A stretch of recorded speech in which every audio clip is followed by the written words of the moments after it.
आप देख रहे हैं धा न्यूज और मैं हूं अभिषेक मिश्रा। बिहार की राजनीतिक परिवार की दो महिलाएं आपस में भिड़ गई हैं। बिहार की दो महत्वपूर्ण राजनीतिक परिवारों से आने वाले दो महिलाओं की भिड़ंत हो गई है और इस भिड़ंत को लेकर कुछ कयास भी हैं, तो उस पर हम चर्चा करेंगे।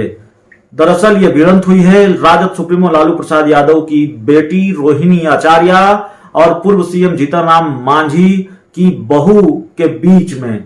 रोहिणी आचार्य ने एक ट्वीट किया जिस पर पूर्व सीएम जीतनराम मांझी की बहू ने पलटवार किया। रोहिणी आचार्य और पूर्व सीएम जीतनराम मांझी की बहू दोनों ऐसे चेहरे हैं। दीपा संतोष मांझी, जीतनराम मांझी जो संतोष मांझी जीतनराम मांझी के बेटे हैं, उनकी पत्नी हैं दीपा संतोष मांझी। तो दीपा संतोष मांझी और लालू यादव की बिटिया रोहिणी आचार्य, दोनों ऐसे नाम हैं, दोनों ऐसे चेहरे हैं जो राजनीति में इससे पहले कभी सक्रिय नहीं रही। जिस तरह की बयानबाजी दोनों तरफ से सामने आ रही है, लालू की बेटी रोहिणी आचार्य की तरफ से भी और दीपा संतोष मांझी की तरफ से भी, जो ट्वीट सामने आया है, जो बयान सामने आया है, तो दोनों ने राजनीतिक बयानबाजी इससे पहले कभी की नहीं, राजनीतिक रूप से इतनी सक्रिय नहीं रही। तो एक तो खबर यह है कि दोनों के बीच लड़ाई क्या है, दोनों के बीच किस तरह से वार और पलटवार चल रहा है, और एक ट्वीट को लेकर दीपा संतोष मांझी ने कैसे लालू की बेटी को जवाब दिया है और यह जवाब किस स्तर तक गया है। लालू के परिवार पर भी कमेंट किया गया है, तेज प्रताप यादव की पत्नी ऐश्वर्या राय को लेकर भी कमेंट किया गया है, तो इसकी चर्चा करेंगे। इस लड़ाई से जो कयास लगाए जा रहे हैं वो कयास ये हैं कि क्या लालू यादव की बिटिया रोहिणी आचार्य की पॉलिटिक्स में एंट्री होने वाली है, और दूसरी तरफ बिहार के पूर्व सीएम जीतनराम मांझी की बहू दीपा संतोष मांझी की एंट्री पॉलिटिक्स में होने वाली है। दोनों की एंट्री राजनीति में होने वाली है, इसलिए दोनों पॉलिटिकल रूप से सक्रिय दिख रही हैं, दोनों ट्विटर पर भी सक्रिय हैं और लगातार राजनीतिक बयान दे रही हैं।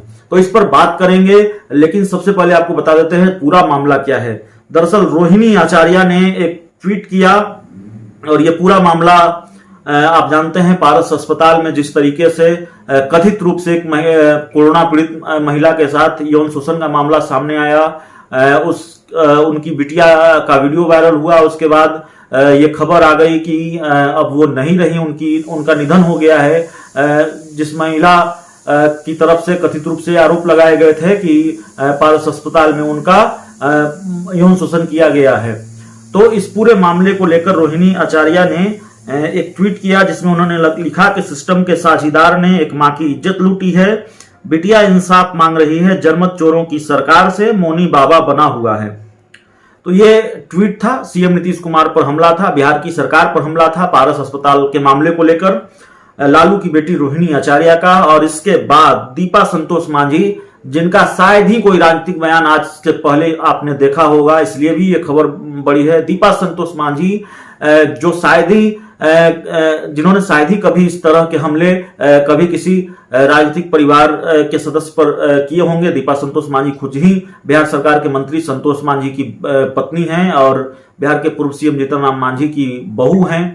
तो आज वो काफी सक्रिय नजर आई और ताबड़तोड़ कई ट्वीट किए और उन्होंने हमला किया।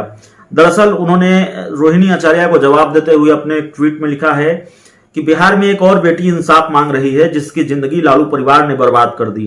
क्या गलती थी ऐश्वर्या की जो तुम सबने मिलकर उसे जलील किया, मारा पीटा।